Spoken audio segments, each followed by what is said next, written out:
पुढील कार्यक्रम प्रसारित करणारे आहेत जॉयस्मेर मिनिस्ट्रीचे मित्र आणि भागीदार. देवाची आज्ञा मोडून आणि या प्रक्रियेत स्वतःला गमावून जगातल्या प्रत्येकाला आनंदी ठेवणं हे तुमचं काम नाही आणि तुमचं पाचारणही नाही. देवाला अपेक्षित असलेलं जीवन जगण्याची आणि देवाला अपेक्षित असलेली व्यक्ती बनण्याची आता वेळ आली आहे.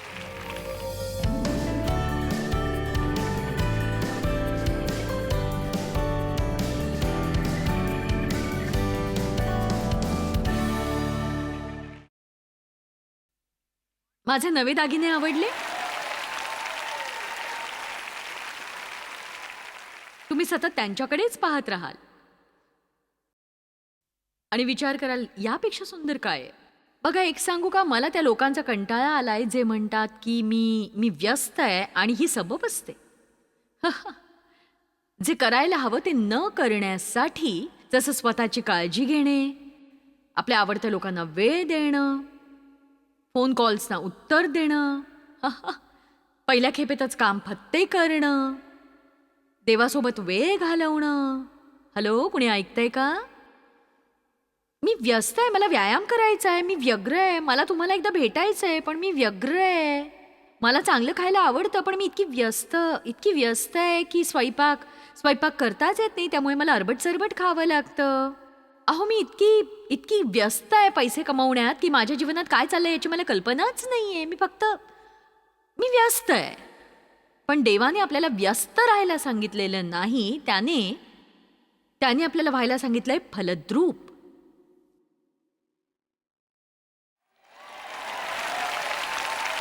आणि खरं तर माझ्या मते व्यस्त असणं आपल्याला फलद्रूप होण्यापासून रोखतं, नक्कीच रोखतं. आणि मला वाटतं आपण स्वतःला विचारायला हवं की आपण कोणत्या कामामुळे व्यस्त आहोत. आणि ज्यात व्यस्त आहोत ते देवाच्या इच्छेने आहोत की ज्या गोष्टी अधिक ओरडतात त्याचं करण्यातच आपण गुंतलेलो आहोत. सांगा मला, कुणाला याविषयी काही ठाऊक आहे का? दिवस मावळल्यावर तुम्हाला इतकं अस्वस्थ कधी वाटलंय का की तुम्हाला स्वतःचेच केस उपटावेसे वाटलेत? कारण तुम्ही दिवसभर ते करत होतात जे तुम्हाला करायचंच नव्हतं खरं तर, आणि ते करण्यामागचं कारणही तुम्हाला ठाऊक नव्हतं. तुम्ही हे करून थकलायत का? हे करून दमलायत का? तुम्ही सांगा. ठीक आहे, मग मी तुम्हाला याचं उत्तर देऊच शकते.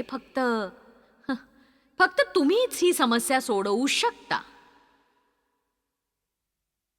पण हे अजब आहे की लोकांना याचं उत्तर आवडत नाही. अहो, मी प्रभूकडे काहीतरी मागतेय. नाही, फक्त तुम्हीच हा तिढा सोडवू शकता.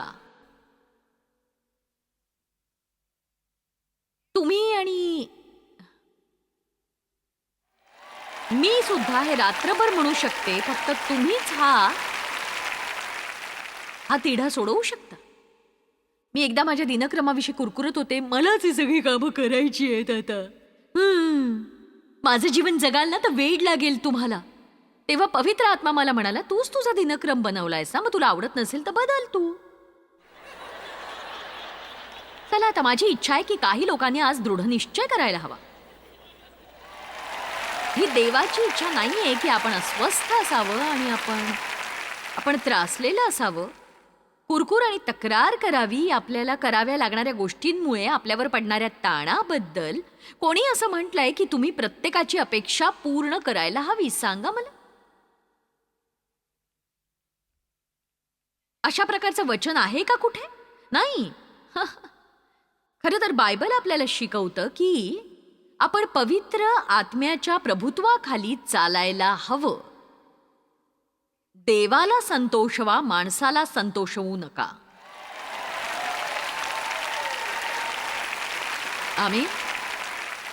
तर हे 2 दिवस आपण बोलणार आहोत वेगवेगळ्या प्रकारे. आपण फलवंत जीवनाविषयी चार मुख्य गोष्टी शिकणार आहोत ज्या तृप्ती आणि समाधान देणाऱ्या आहेत. पहिली, तुम्ही न पस्तावता जगूच शकता. म्हणजे आपल्या जीवनातले अधिक दिवस आपण या पस्ताव्याशिवाय जगू शकू की आपण आपला वेळ वाया घालवला. कारण बघा, आपण परिपूर्ण बनू असं नाही, पण आपण एका अशा टप्प्यापर्यंत वाढत जातो जिथे बाहेरचा प्रभाव आपल्यावर चालत नाही. स्वतःचा उद्देश न सोडणारे उद्देशपूर्ण लोक आपण बनू शकतो. आणि आपण आपल्या आयुष्याच्या शेवटी असा वारसा ठेवू शकतो की आपण हार मानली नाही आणि नेमलेल्या वेळात प्रत्येक गोष्टी न केल्याबद्दल आपण पस्तावलोही नाही, नक्कीच नाही. आणि बघा, तुमचा वेळ सुज्ञतेने वापरण्याविषयी मला आज बोलायचं आहे. कोणी आमेन म्हणणार आहे का? आमेन? ठीक आहे. तर आता हो, खरंच छान वाटलं नाही का? तर ठीक आहे. मी संपूर्ण वीकेंड हेच घातलंय. कारण माझी इच्छा आहे की तुम्ही प्रत्येक वेळी अशी सबब सांगणं सोडून द्यावं की तुम्ही ते करू शकत नाही जे करणं गरजेचं आहे. बंधू, यावर्षी तुमची काहीच खबर नाहीये. काय चाललंय काय? ओ, मी फारच व्यस्त आहे. असं मागील 6 महिने तुम्ही मला चर्चमध्ये दिसला नाहीत. कुठे होतात तुम्ही? काय सांगू, मी फार व्यस्त होते. बघा, माझ्या जीवनात बऱ्याच गोष्टी चालल्यामुळे ताणही वाढत चालला होता. 2 महिन्यांपासून जिममध्येही दिसला नाहीत तुम्ही. मला वाटलं की तुम्ही कसून व्यायाम करताय. बघा, मी फारच व्यग्र होतो.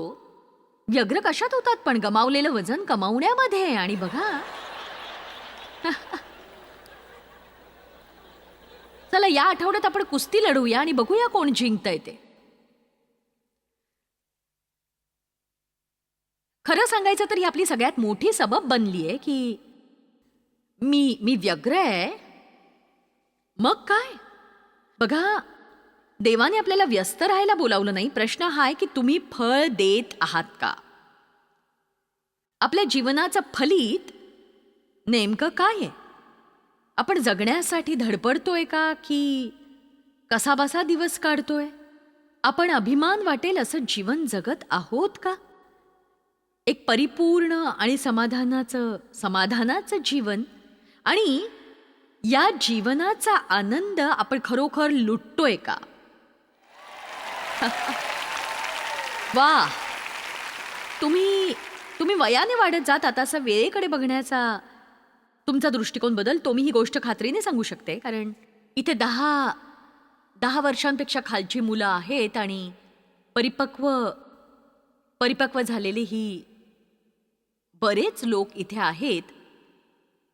आमच्या घरात आम्ही म्हातारा हा शब्द वापरत नाही, ते अधिक परिपक्व असतात. विशीतल्या एखाद्याला आपण सहज म्हणतो की तुझ्या हातात संपूर्ण आयुष्य आहे, पण खरं तर कुणालाही किती वेळ बाकी आहे हे ठाऊक नसतं आणि म्हणून प्रत्येक दिवस मोलाचाच आहे. मला वाटतं वेळ वाया घालवणं शहाणपणाचं नाही आहे, आणि वेळ एक मजेशीर असं भांडवल आहे, कारण सगळ्यांकडे ते सारखंच असतं. प्रत्येकालाच वाटतं ते पुरेसं नाही, पण आपल्याजवळ ते पुरेसं देण्यात आलेलं आहे, कारण ते देवाने आपल्याला दिलेलं आहे. त्याने आपल्याला दिवसांचे 24 तास, आठवड्यांचे 7 दिवस, वर्षाचे 365 दिवस दिलेत, आणि तो म्हणतो की हा वेळ मी तुम्हाला दिलेला आहे आणि जे काही तू करावंस असं मला वाटतं ते करण्यासाठी, संतुलित जीवन जगण्यासाठी वेळ दिलाय. तुम्ही काम करा, तुम्ही आराम करा, तुम्ही खेळा, तुम्ही आराधना करा, नातं दृढ करण्यासाठी वेळ काढा. तुम्ही संतुलित जीवन जगूच शकता. प्रत्येक गोष्टीसाठी भरपूर असा वेळ आहे. म्हणून असं म्हणू नका की माझ्याकडे पुरेसा वेळच नाहीये. आपण असं म्हणू शकतो की मी माझा वेळ शहाणपणाने वापरत नाही.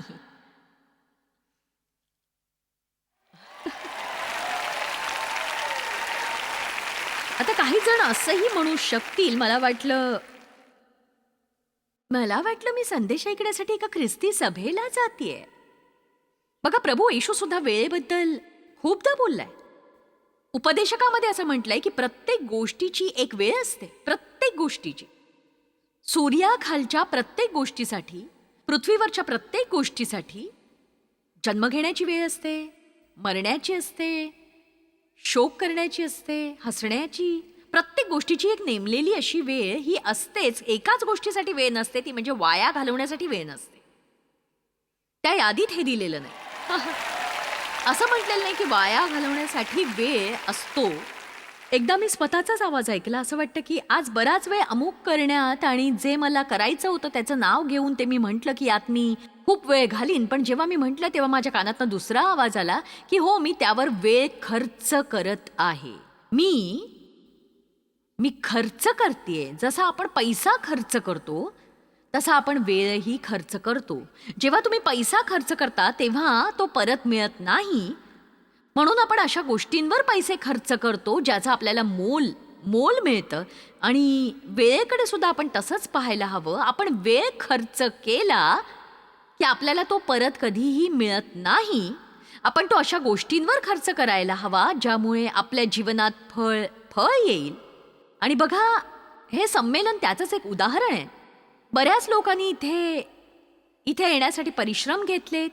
बरेच लोक इथे लांबून आलेत, इतर राज्यातूनही आले आहेत.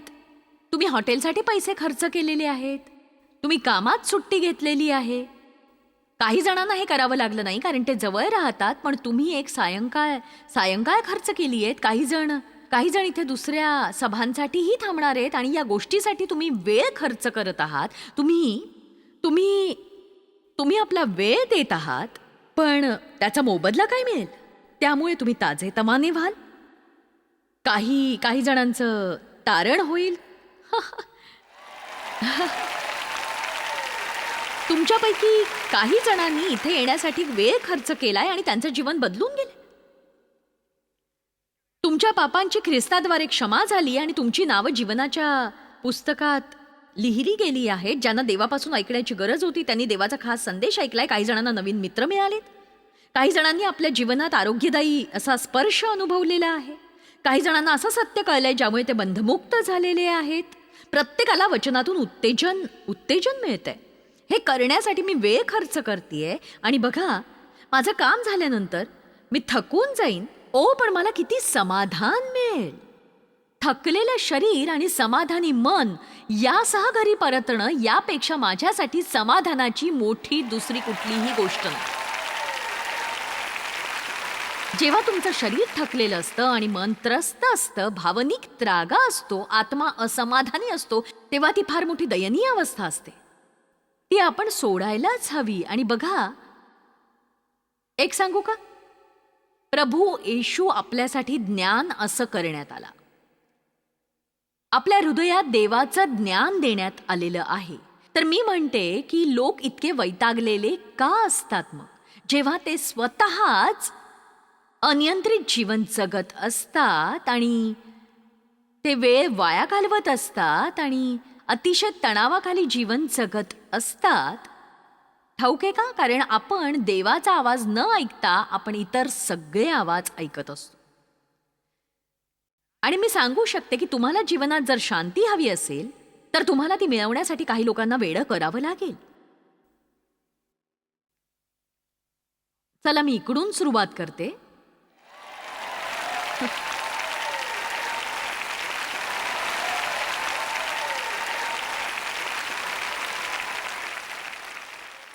मला तुमचे विचार समजतात, पण सत्य हेच आहे की तुम्हाला जीवनात शांती हवी असेल तर तुमचं हो ऐकू इच्छिणाऱ्या लोकांना तुम्ही नाही म्हणायला हवं. बघा, त्यांना ते आवडणार नाही, ते समजून घेऊ शकणार नाहीत. देवाची आज्ञा मोडून आणि या प्रक्रियेत स्वतःला गमावून जगातल्या प्रत्येकाला आनंदी ठेवणं हे तुमचं काम नाहीये. ते तुमचं पाचारणही नाहीये. नक्कीच देवाला अपेक्षित असलेलं जीवन जगण्याची आणि देवाला अपेक्षित असलेली व्यक्ती बनण्याची आता वेळ आलीये. आणि जे तुमच्यावर खरोखर प्रेम करतात आणि जर त्यांना खरंच तुमच्याशी नातं जोडायचंय तर ते तुम्हाला वापरणार नाहीत. आणि जे समाधानी असतील आणि जेव्हा तुम्ही म्हणाल माझ्या मते हे करण्यासाठी देव माझं मार्गदर्शन करतोय, तुमचं हे उत्तर ऐकून जर तुमचा एखादा स्नेही नाखुश असेल तर मग तो इतका दैहिक आहे की तो कदाचित स्वतःही देवाचं ऐकत नसावा. बघा, पार्टी म्हटलं की धमाल असते आणि मी यावं असं तुम्हाला वाटतं, पण माझा नाईलाज आहे. मला नाही वाटत की तिथे जाऊन मी माझ्या वेळेचा योग्य उपयोग करू शकेन. आणि माझ्या कार्यक्रमात मी प्राधान्य दिलेल्या इतर बऱ्याच गोष्टी आहेत. जर तुम्हाला तुमच्या जीवनात शांती हवी असेल तर तुम्ही काही गोष्टींना नाही म्हणा. केवळ उपस्थित राहण्यासाठी हो म्हणण्यापेक्षा बरं आहे.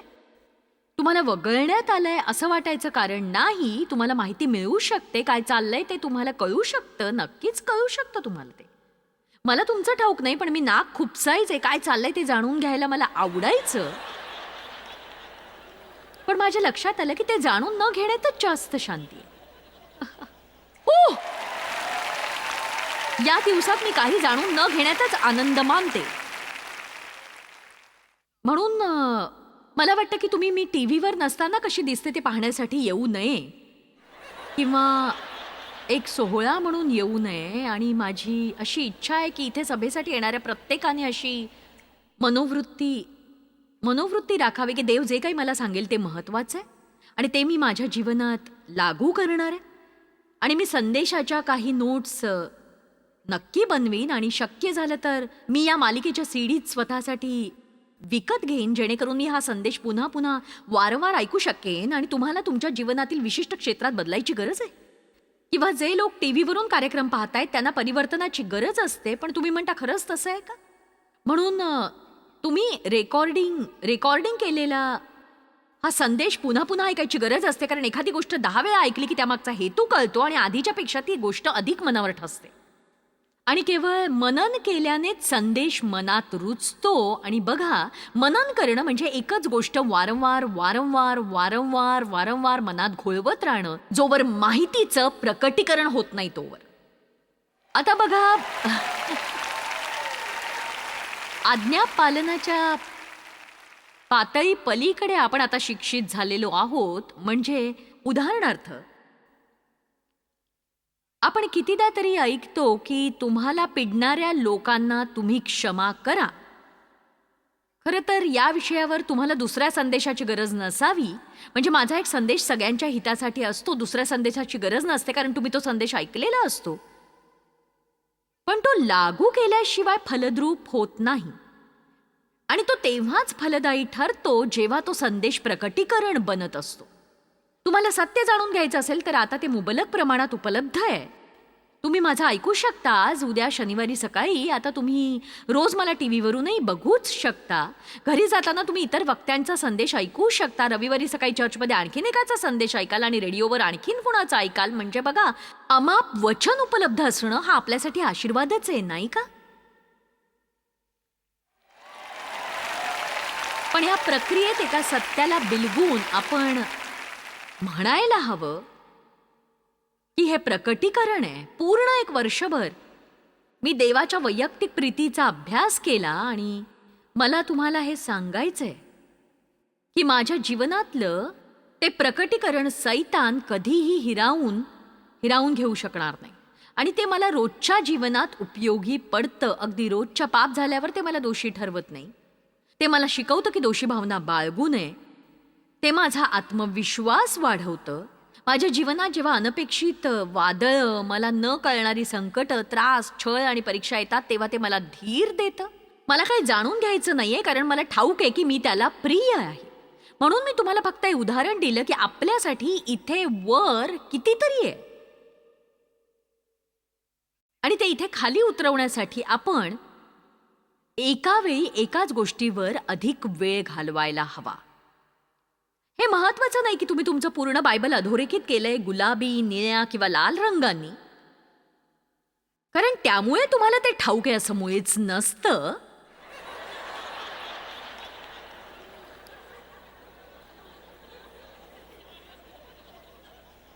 बघा, पवित्र आत्म्याने भरलेली ख्रिस्ती होण्यापूर्वी मी माझ्या बायबलमध्ये कधीही काही लिहिलं नाही. त्यात लिहिण्याचं धाडस माझ्यात नव्हतं, का कोण जाणे मी ते केलं नाही. आणि बघा, जेव्हा मी वचनात विश्वासात वाढले, मी इतरांना त्यांच्या बायबलमध्ये लिहिताना पाहिलं, तेव्हा मला वाटलं असं करणं योग्य आहे. आणि मी पाहिलं की लोक त्यात वेगवेगळे रंग भरायचे. जितकं अधिक ते रंगलेलं असायचं तितक्या जास्त नोट्स त्यात असायच्या आणि तारे आणि टिपाई असायच्या. आणि हा सगळा खटाटोप यासाठी असतो की बायबल उघडल्यावर तुमच्या शेजाऱ्याने ते पाहावं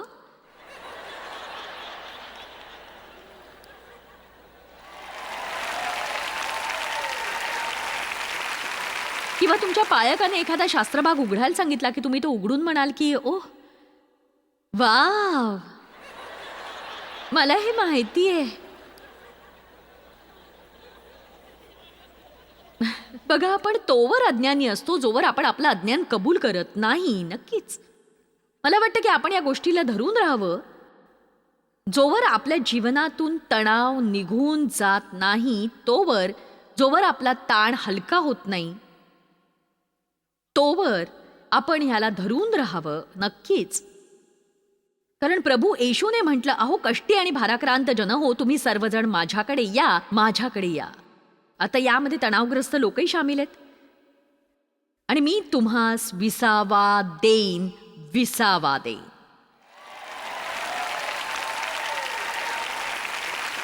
आणि तो म्हणाला, माझे जू सोयीचे आहे, माझे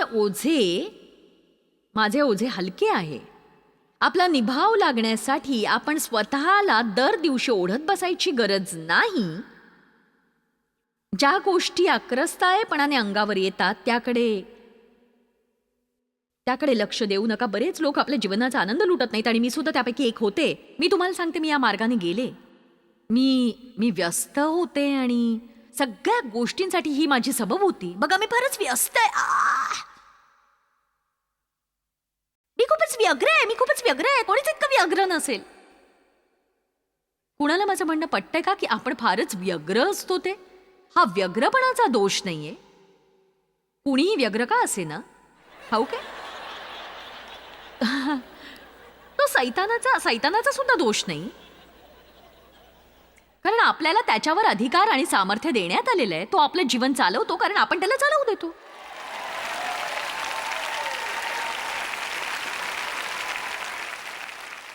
एक शिक्षक या नात्याने एखाद्यावर दिलेली जबाबदारी ते कशी पार पाडतात ते पाहणं फार मजेशीर अशी गोष्ट आहे. आणि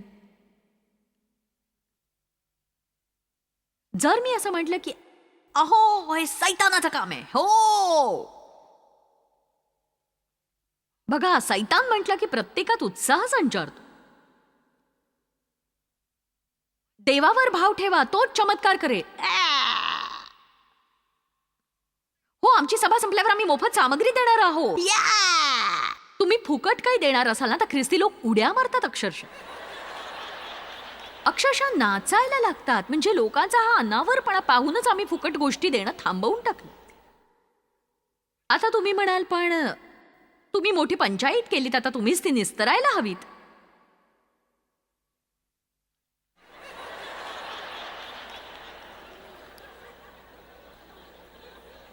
आपण अशा समाजात राहतो ज्याला जबाबदारी घ्यायला आवडत नाही. आणि आपण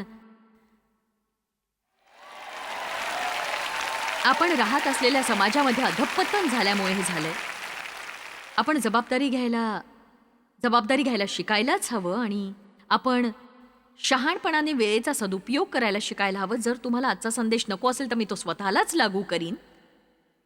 आपण चांगलं फळ द्यावं अशी देवाची इच्छा आहे.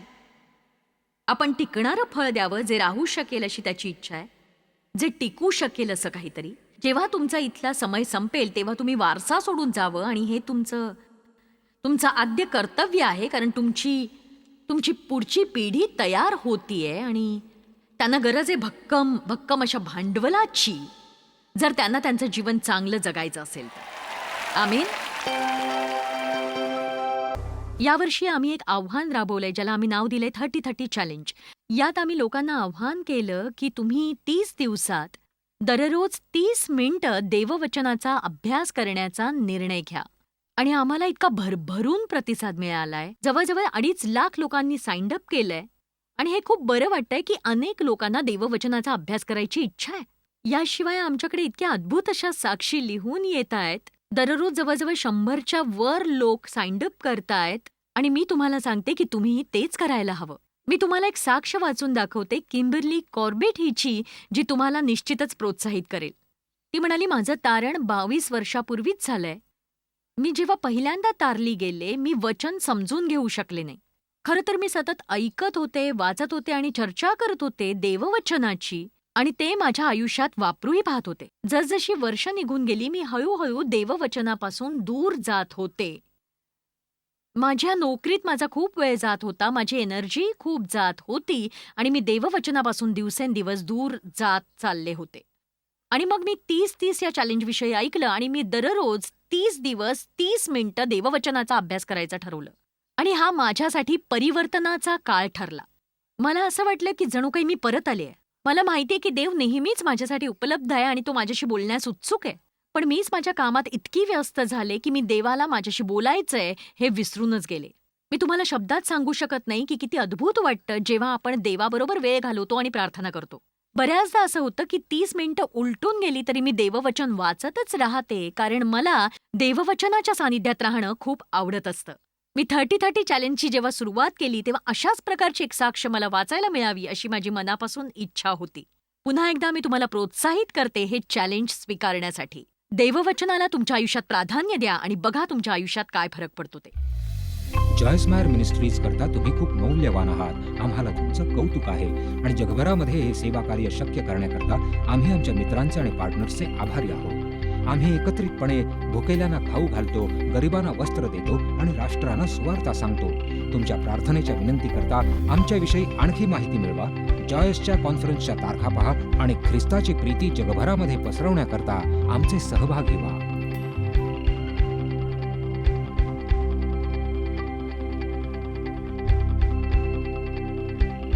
याचा सर्व खर्च जॉयस्मॅर मिनिस्ट्रीचे मित्र आणि भागीदार करत आहेत.